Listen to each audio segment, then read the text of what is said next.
Hello दोस्तों, आप सबको सुप्रभात। आज इतिहास के विषय जो अनेक तरह के टीजीटी, पीजीटी, एसएससी, यूपीएससी और भिन्न-भिन्न तरह की परीक्षाओं की तैयारी कर रहे विद्यार्थी हैं, ऐसे विद्यार्थियों के लिए जैन धर्म जो आपके विषय से संबंधित है, उसके कुछ व्याख्यात्मक प्रश्नों के एक सीरीज के साथ मैं आप सबके सामने उपस्थित हो रहा हूँ। तो सबसे पहले आप चैनल को सब्सक्राइब कर लीजिए ताकि जितने भी वीडियो यहाँ से डाला जाए आपको सबसे पहले प्राप्त हो। इसके बाद चैनल को लाइक भी करें और साथ में अपने दोस्तों को, साथियों को शेयर भी करें। तो आइए शुरू करते हैं। जैन धर्म।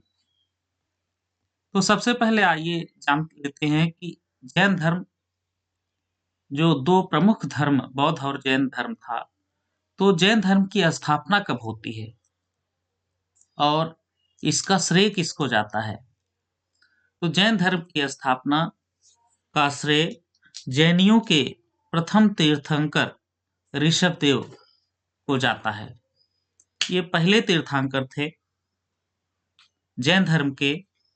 ऋषभदेव नाम इनका याद रखिएगा। ऋषभदेव ये जैन धर्म के पहले तीर्थंकर थे, तो इनकी स्थापना का श्रेय इन्हीं को जाता है।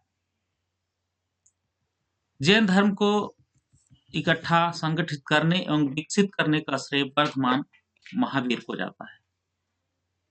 इसमें जैन धर्म को इकट्ठा संगठित एवं विकसित करने का श्रेय वर्धमान महावीर को जाता है। आप जानते हैं महावीर ये 24वें तीर्थंकर थे।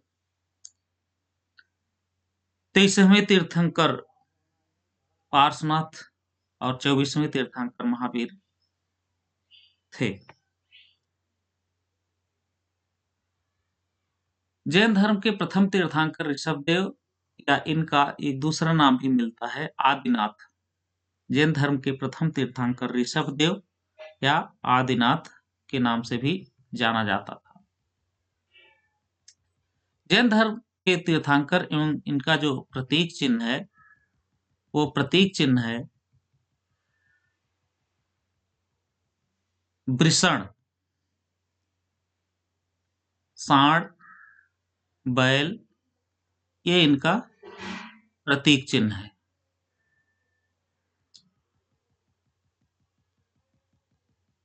अजितनाथ का हाथी, संभवनाथ का घोड़ा और मल्लिनाथ का कलश, नेमनाथ का नीलकमल, अष्टनेम का शंख, पार्श्वनाथ का कोई चिन्ह नहीं है, इनको सर्पफण के नाम से जाना जाता था। महावीर जो 24वें तीर्थंकर थे, इनका प्रतीक चिन्ह सिंह था।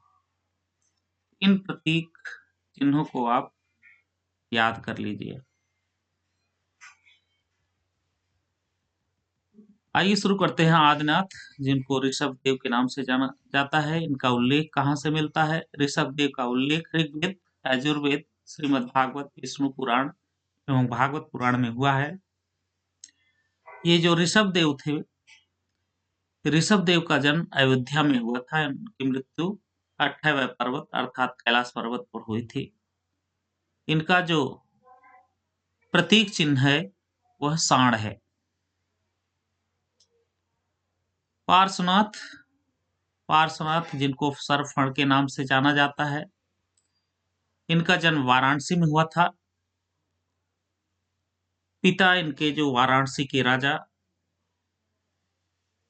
अवसेन और माता वामा देवी, पत्नी इनका प्रभावित, शरीर का त्याग इनका पारसनाथ पहाड़ी पर हुआ था। पारसनाथ के अनुयायी निर्ग्रंथ कहलाते थे। महावीर स्वामी ये जैन के 24वें तीर्थंकर थे, जैन धर्म के वास्तविक संस्थापक थे और 540 ईसा पूर्व में कुंड ग्राम में इनका जन्म हुआ था। इनके पिता का नाम सिद्धार्थ, ये वज्र संघ के ज्ञात्र कुल से संबंधित थे। सिद्धार्थ इनके जो पिता, माता त्रिशला, ये लिच्छवी वंश के शासक चेटक की बहन थी त्रिशला।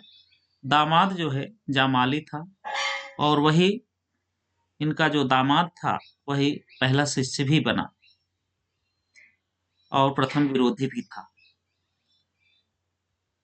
ये दोनों चीजें याद रखनी है। इनका जो दामाद जामाली था वही पहला शिष्य भी था और पहला विरोधी भी थे। इनके बचपन का नाम वर्धमान महावीर।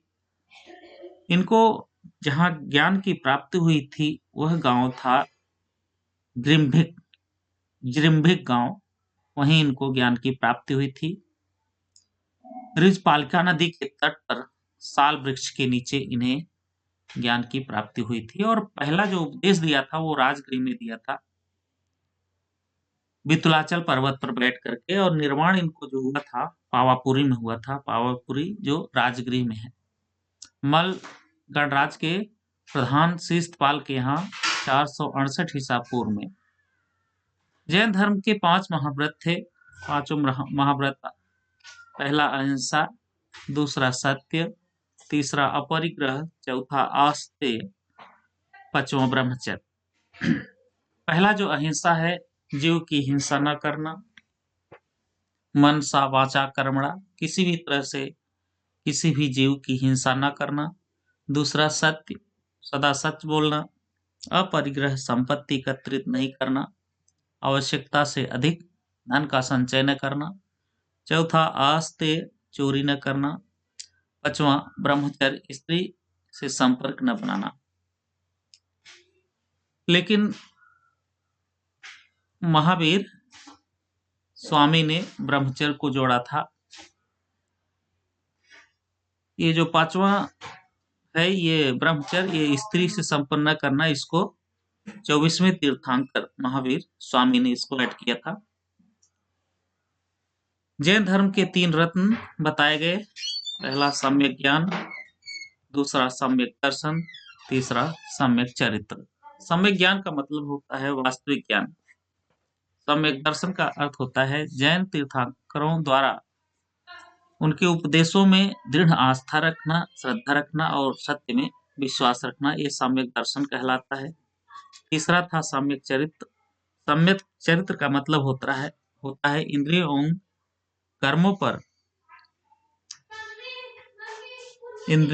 एवं कर्मों पर पूरा नियंत्रण रखना। ये सम्यक चरित्र के अंतर्गत रखा गया है। इनकी मान्यताएं क्या क्या थी जैन धर्म की? पहला जो मान्यता था, जैन धर्म में अहिंसा पर बहुत अधिक बल दिया गया। दूसरा, जैन धर्म में कृषि एवं युद्ध में भाग लेने पर प्रतिबंध लगाया गया था। जैन धर्म में जो कृषि काम होते थे और जो युद्ध में भाग लेते थे उस पर रोक लगा दी गई थी। जैन धर्म में न तो जैनी कृषि कार्य कर सकते थे और न ही वे युद्ध में भाग भी ले सकते थे। अगला है, जैन धर्म में पुनर्जन्म व कर्मफल ही जन्म तथा मृत्यु का कारण है, ये बताया गया है। जैन धर्म में वर्ण व्यवस्था की निंदा नहीं की गई है, अर्थात जो वैदिक काल से वर्ण व्यवस्था चली आ रही थी उसकी निंदा जैन धर्म में नहीं की गई है, जबकि बौद्ध धर्म में इसकी निंदा की गई है। जैन धर्म में इसकी निंदा नहीं की गई है। वर्ण व्यवस्था, जो 4 वर्ण थे, उन चारों वर्णों की व्यवस्था मान्य थी जैनियों को। पांचवा है, जैन धर्म संसार की वास्तविकता को स्वीकार करता है। संसार की जो वास्तविकता थी उसको जैनी स्वीकार करते हैं। अगला है, सृष्टिकर्ता के रूप में ईश्वर को स्वीकार किया गया है, लेकिन स्थान जिन से नीचे रखा गया है। जैन धर्म की जो दशा थी, जैन धर्म का जो दर्शन था वो अनेकात्मवाद था, स्यादवाद था अनिश्वरवादिता था। जैन धर्म में सृष्टि की नित्यता को दर्शन के रूप में शामिल किया गया है। जैन धर्म ईश्वर और वेद की सत्ता को नहीं मानता है, स्वीकार नहीं करता है। जैन धर्म ईश्वर को, वेदों की भी सत्ता को अस्वीकार करता है। जैन धर्म मोक्ष एवं आत्मा को स्वीकार करता है, जबकि स्यादवाद को अनेकात्मवाद या सप्लभंगी सिद्धांत भी कहा गया है। अनेकात्मवाद का अर्थ होता है जिस प्रकार जीव भिन्न भिन्न होते हैं उसी प्रकार उनमें आत्माएं भी अलग अलग होती हैं। अनेकात्मवाद का मतलब होता है आत्माएं अलग अलग हैं। इसके अनुसार आत्मा को भी परिवर्तनशील मानता है। स्यादवाद का मतलब होता है इसके अनुसार तत्व ज्ञान को अलग अलग दृष्टिकोण से देखा जाए, क्योंकि प्रत्येक काल में जीव का ज्ञान एक नहीं हो सकता है। ज्ञान की भिन्न भिन्न 7 प्रकार ज्ञान की हो सकती हैं, अतः यह दर्शन सप्तभंगीन भी कहा जा सकता है। अनिश्वरवादिता एवं सृष्टि की जो नित्यता है, जैन ईश्वर में विश्वास नहीं रखते थे। वे ईश्वर को विश्व का निर्माणकर्ता और नियंता भी नहीं मानते थे। अर्थात जैनियों ने कहा कि ये संसार ईश्वर नहीं बनाया है। जैनियों के अनुसार ये सृष्टि ईश्वर से नहीं चल रही है, यह आदिकाल से चली आ रही है और अनंत काल तक चलती रहेगी यह सृष्टि। जैनियों की ये मान्यता थी। यह शाश्वत नियम के आधार पर काम करता है। यहाँ कोई ईश्वर वगैरह सृष्टि का संचालन नहीं कर रहा है। जैनियों ने कुछ शिक्षाएं दी हैं, मौलिक शिक्षाएं। जैन धर्म में संसार को दुख का मूल माना गया है। अर्थात जैन धर्म में ये माना गया है कि यही संसार दुख का मूल कारण है। व्यक्तियों को सांसारिक जीवन की तृष्णाएं घेरे रहती हैं, यही दुख का मूल कारण है। वही तृष्णाएं ही उसके दुख का मूल कारण बताई गई हैं।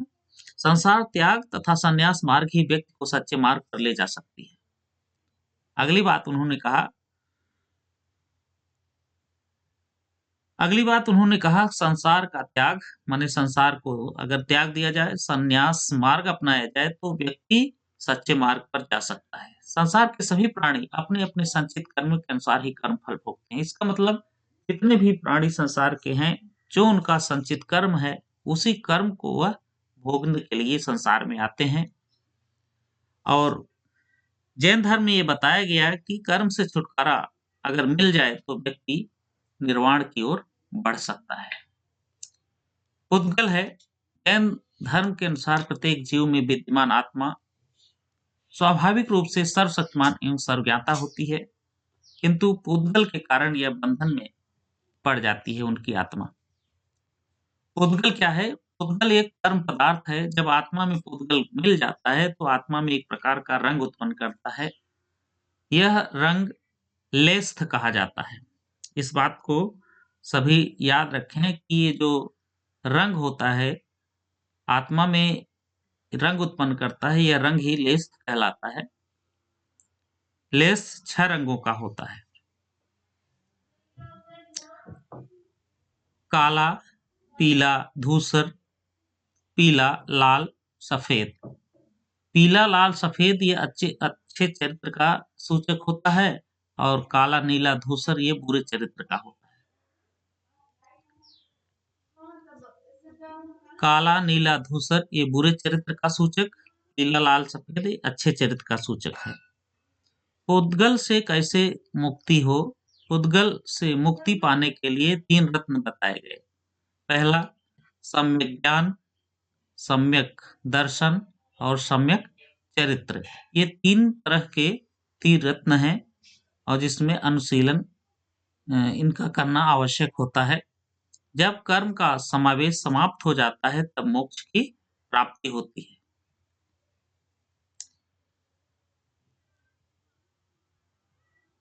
जैन संघ महावीर स्वामी ने पावापुरी में जैन संघ की स्थापना की थी और इसके जो अध्यक्ष थे महावीर स्वामी, उसके बाद जैन संघ के अध्यक्ष सुधर्मन, उसके बाद जैन संघ के अध्यक्ष जम्बुस्वामी, अंतिम केवलनिन थे। इसकी जो संरचना थी, तीर्थंकर अवतार पुरुष माने जाते थे, अरहत जो निर्वाण के बहुत करीब होते थे, आचार्य उनको कहा जाता था, जैन सन्यासी समूह के प्रधान को आचार्य कहा जाता था, उपाध्यक्ष जैन धर्म के अध्यापक होते थे या संत होते थे। इसके बाद भिक्षु भिक्षुणी, ये जो दोनों भिक्षु और भिक्षुणियां होती थी, ये सन्यासी जीवन व्यतीत करते थे। श्रावक वो होते थे या श्राविका वे होते थे जो गृहस्थ होकर भी संघ के सदस्य होते थे। श्रावक और श्राविका ये दोनों गृहस्थ में रह करके भी संघ के सदस्य होते थे। निष्क्रमण का अर्थ होता था जैन संघ में प्रवेश करने के लिए एक विधि संस्कार होती थी। जैन संघ में ऊंच नीच एवं अमीर गरीब का कोई भेद नहीं होता था। चंदना का मतलब ये होता था भिक्षुणियों के संघ की अध्यक्षा होती थी। चेलना चेलना यह श्राविकाओं के संघ की अध्यक्षा होती थी। अगला है श्वेतांबर और दिगंबर। श्वेतांबर के बारे में ये डाल लीजिए, मोक्ष प्राप्ति के लिए वस्त्र का त्याग आवश्यक नहीं है। श्वेतांबर के लोग मोक्ष प्राप्ति के लिए वस्त्र त्याग को आवश्यक नहीं माना है। स्त्रियां भी मोक्ष की अधिकारी हैं। श्वेतांबर के मतानुसार महावीर स्वामी विवाहित थे। 19वीं तीर्थंकर महावीर स्वामी विवाहित थे। 19वें नहीं होगा, बल्कि यहाँ 23वें तीर्थकर होगा। यहाँ मिसप्रिंट हो गया है थोड़ा सा। ये 23वें तीर्थंकर महावीर स्वामी के बारे में बताया गया कि विवाहित थे। अगला है अंग, उपांग, प्रकीर्ण, छेद, सूत्र, मूल, सूत्र आदि को मानते थे। इसके प्रमुख स्थूल भट्ट थे। दिगंबर मोक्ष के लिए वस्त्र त्याग आवश्यक था। दिगंबर का अर्थ होता है वस्त्र विहीन। स्त्रियों को निर्वाण स्त्रियों को संभव नहीं था। कैवल्य के बाद भी भोजन की आवश्यकता होती है। दिगंबर के मतानुसार महावीर स्वामी अविवाहित थे।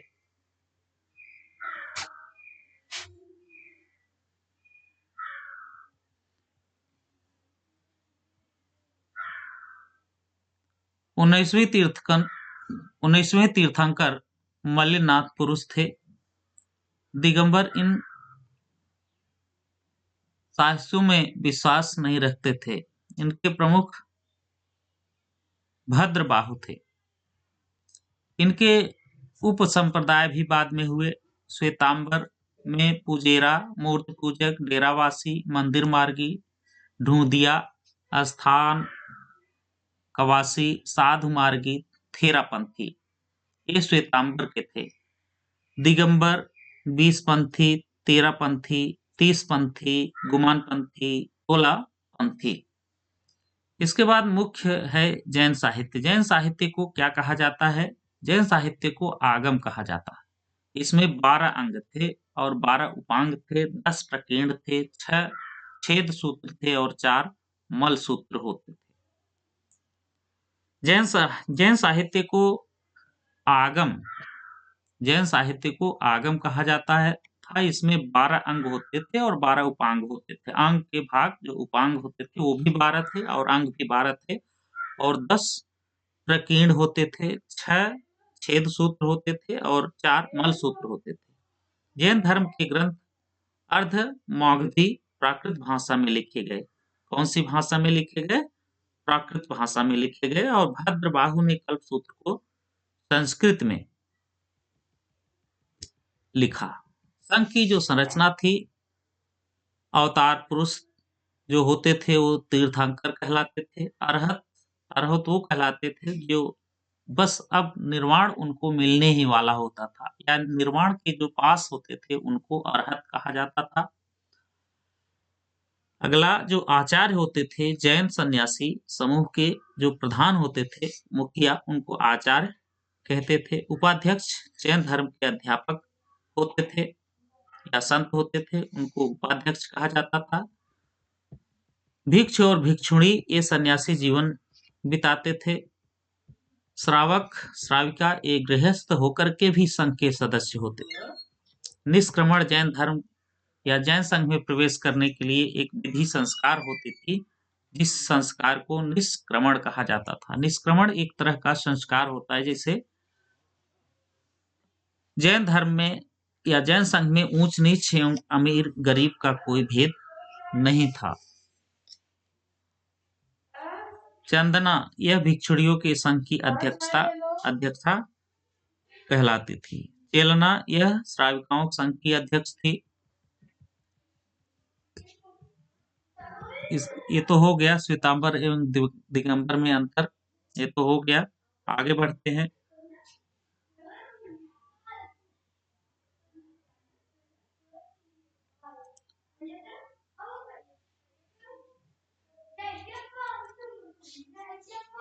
उप संप्रदाय भी हो गया। जैन साहित्य ये भी हो गया।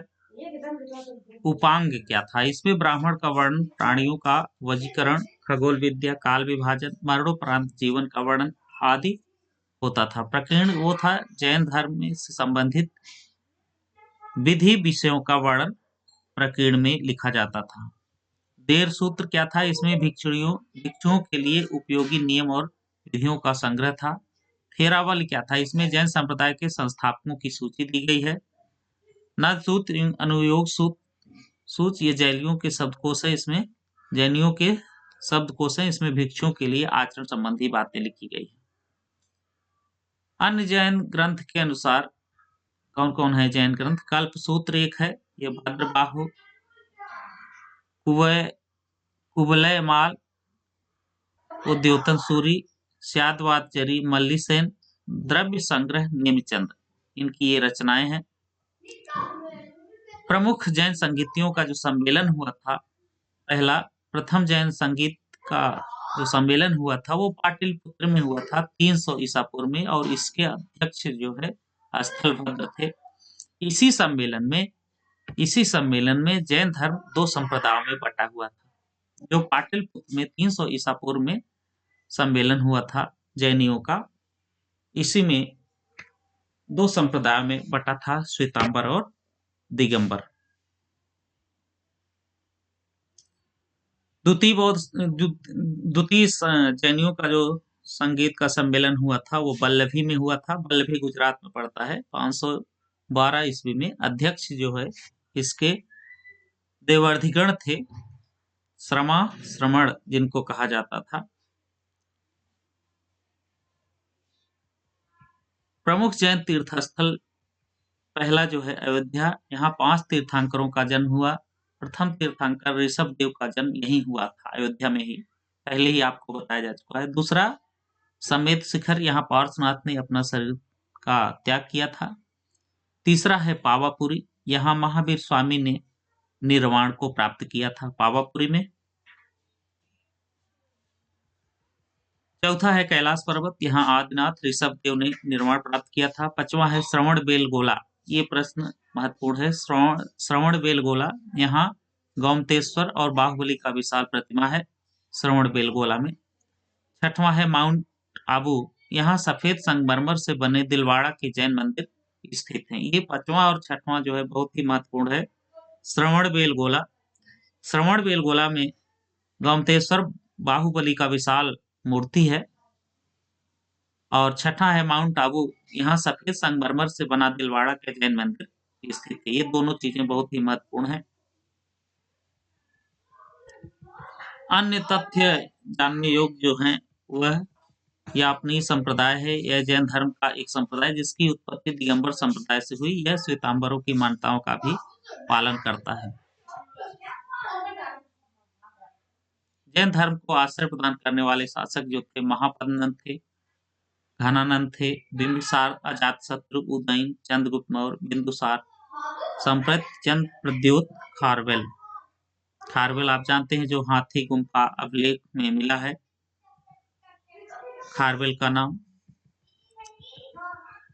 अगला है अमोघवर्ष, कुमारपाल आदि।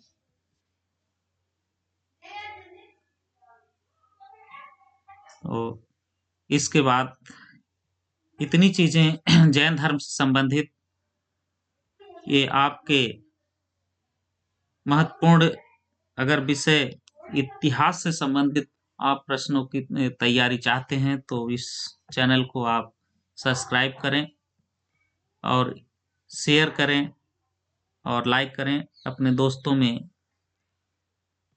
तो आज के लिए बस इतना ही। बहुत बहुत धन्यवाद।